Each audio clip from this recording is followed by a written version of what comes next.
Kenyon Martin, Mike Miller, Jamal Crawford, Hedo Turkoglu, Jamal Magloire y Michael Redd. Los jugadores que mencioné fueron los mejores de la clase del draft de la NBA del 2000.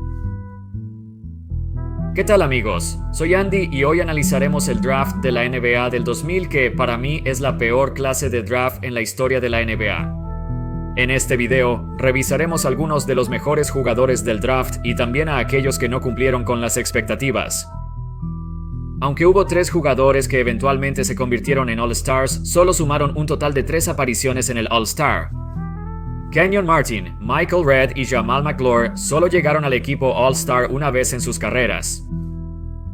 Comenzaremos con Kenyon Martin ya que fue la primera elección y durante sus primeros años con los Nets parecía que podría convertirse en una futura estrella. Claro, jugaba con Jason Kidd, un base renombrado, pero Martin tenía habilidades muy únicas. En sus primeras 4 temporadas con los Nets, convirtió el 68% de sus tiros cerca del aro. De vez en cuando encestaba desde media distancia y era muy veloz para su posición de ala pivot. Defensivamente se le subestimó mucho. En las temporadas 2002 y 2003, Martin ayudó a los Nets a llegar a las finales. El equipo tenía la mejor defensa de la liga, en gran parte gracias a él. Con 2,06 metros de altura y 107 kilogramos, era fuerte para defenderse contra la mayoría de los ala pivots, pero también rápido para cambiar a jugadores del perímetro por cortos periodos. Martin se convirtió en All-Star en la temporada 2004, siendo esta su única selección como All-Star en toda su carrera. Lamentablemente, su carrera decayó rápidamente después de eso. Fue transferido a Denver, donde enfrentó lesiones y problemas extradeportivos. Martin se sometió a cirugía de microfractura en las rodillas, discutió con su entrenador y fue suspendido en un par de ocasiones. Y finalmente, en 2015, a la edad de 37, se retiró. Mike Miller fue la 5ª selección general del draft y uno de los novatos del año, jugando junto a Tracy McGrady en Orlando. Aunque nunca fue una superestrella, Miller fue un gran jugador de rol durante su carrera. Sus mejores temporadas fueron con los Grizzlies, donde ganó el 6º hombre del año en 2006. En la siguiente temporada, promedió más de 18 puntos por juego. Era un jugador sólido y gran tirador que complementaba muy bien a la estrella Pau Gasol.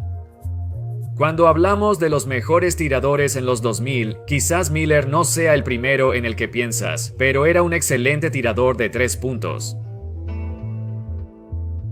En sus últimos años, LeBron James fue más conocido por su tiempo con el Miami Heat. La mejor actuación de Miller en los playoffs llegó durante el juego 5 de las finales del 2012, donde encestó 7 de 8 triples, terminando con 23 puntos y ayudando a LeBron a capturar su primer título de la NBA. En resumen, Miller tuvo una destacada trayectoria y se retiró en 2017. Jamal Crawford, seleccionado en el 8º puesto del draft, posiblemente tuvo la carrera más exitosa de este draft. Aunque nunca ha sido un todo estrella, ganó el premio al 6º hombre del año 3 veces diferentes, el mayor número en la historia de la NBA. También jugó más de 1,200 partidos de temporada regular, 200 más que Mike Miller, el segundo jugador más cercano. Crawford ha tenido 9 temporadas promediando más de 15 puntos por partido y se ha hecho un nombre como un gran jugador de banquillo a lo largo de su carrera. Cuando se habla de jugadores que pueden brindar ofensiva instantánea, Crawford es uno de los primeros en venir a la mente. Encaja en ese molde de jugadores que pueden calentarse instantáneamente y tomar el control de un juego de la nada. Algo similar a tipos como Vinnie Johnson, Lou Williams y Manu Ginobili. Crawford también anotó 50 puntos con 3 equipos distintos. Eso es bastante asombroso y demuestra que, sin importar en qué equipo esté, siempre juega de la misma manera, va a disparar, va a conseguir canastas sin importar la situación. Hedo Turkoglu, la 16ª elección. Turkoglu era un jugador muy único. Con 6'10", podía manejar el balón como un guardia y tenía la visión de cancha de un guardia. Turkoglu, una pesadilla para la mayoría de los equipos, tuvo sus mejores temporadas en Orlando junto a Dwight Howard. En mi opinión, era el alero pequeño perfecto para ese equipo porque también era un gran tirador de 3 puntos, disparando el 38% en su carrera. Sumando sus excelentes habilidades de pase, realmente lo hizo todo en la cancha. Turkoglu era genial disparando, conduciendo, rebotando, facilitando y abriendo el campo. Esos son grandes números, pero su mejor momento fue muy breve. Ahora, tenemos a Jamal Magloire, la 19ª elección. Entonces, usualmente las únicas veces que escuchas hablar de Jamal Magloire son cuando las personas hablan de las selecciones de estrellas más extrañas de todos los tiempos. Cuando veía la NBA en aquel entonces, desconocía quién era Jamal Magloire. Verlo en el equipo All-Star fue realmente sorprendente.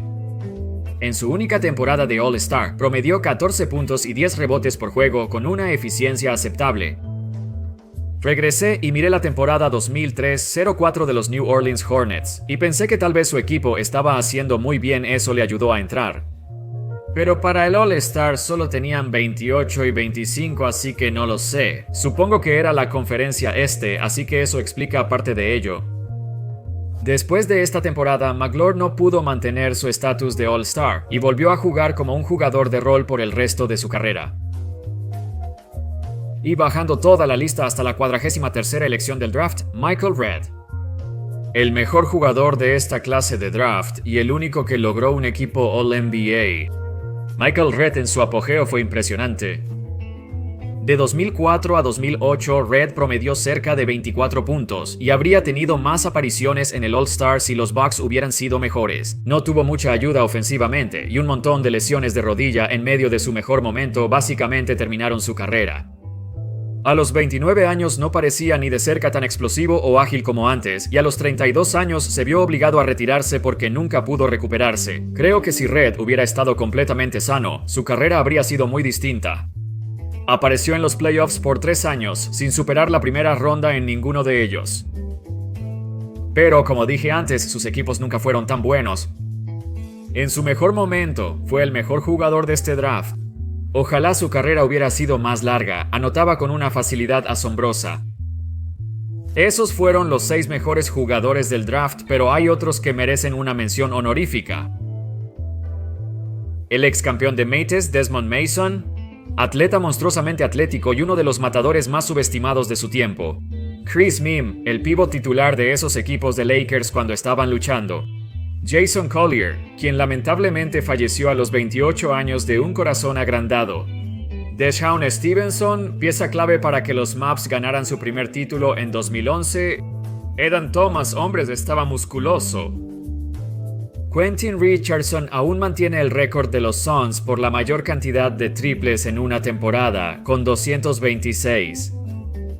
Morris Peterson, el tipo que es más conocido por este increíble tiro que empata el juego. Abajo en la cancha. Es un y el juego continúa. Peterson, basura. Eddie House, un trotamundos de la NBA sin una carrera espectacular, pero incluido aquí por su popularidad. Realizó grandes tiros durante los playoffs de los Celtics en 2008. Eduardo Najara solo lo conozco porque cuando jugaba en Dallas siempre lo confundía con Steve Nash. Speedy Claxton, quien era mi jugador favorito para ver en aquellos días, era bastante rápido, y por supuesto, el conserje Brian Cardinal. La mayoría de los jugadores que reconocí del draft tuvieron carreras largas, pero nada excepcional. Y cuando tienes un draft que es tan malo, es inevitable que haya algunos fracasos enormes. De hecho, creo que ha tenido la mayor racha consecutiva de fracasos en la historia. Las selecciones número 2, Stromeyer Swift, 3, Darius Miles y 4, Marcus Fizer, fueron realmente malas. Todos ellos son considerados fracasos, aunque Miles tuvo una terrible lesión de rodilla que terminó su carrera temprano. Pero la razón principal por la que no se habla de estos 3 como grandes fracasos es porque el resto del draft fue igualmente malo. Al menos consiguieron nombres geniales. En mi opinión, el draft de la NBA del 2000 fue el peor en la historia de la liga. En total, los jugadores aparecieron 3 veces en el Juego de las Estrellas. Y un equipo All-NBA, que fue por Michael Redd. Creo que el draft del 2000 fue un buen ejemplo que muestra cómo no todas las clases de draft están llenas de estrellas o superestrellas. Algunos dirían que los jugadores no cumplieron con las expectativas, lo cual es cierto, pero al mismo tiempo, las expectativas de ese draft no eran muy altas para empezar. Nadie fue visto como un jugador que cambiaría la franquicia. Incluso la primera elección, Kenyon Martin, fue comparado en el draft con Rasheed Wallace, quien fue un gran jugador, pero no es como si quisieras que el mejor jugador del draft fuera Rasheed Wallace. En general, había un grupo interesante de jugadores en este draft. Sin importar lo buenos que fueran hoy en día, el baloncesto es mucho más popular en todo el mundo. No creo que veamos un draft tan malo como este otra vez. Hay grandes prospectos que vienen de todas partes y esperemos que continúe. Y eso es todo, amigos. Espero que hayan disfrutado el video. Déjame saber tus pensamientos sobre la clase del draft del 2000. ¿Crees que fue la peor de la historia? En términos de los jugadores que surgieron de él y las expectativas. Comparte tus opiniones en los comentarios. Gracias por ver. Hasta la próxima. Paz.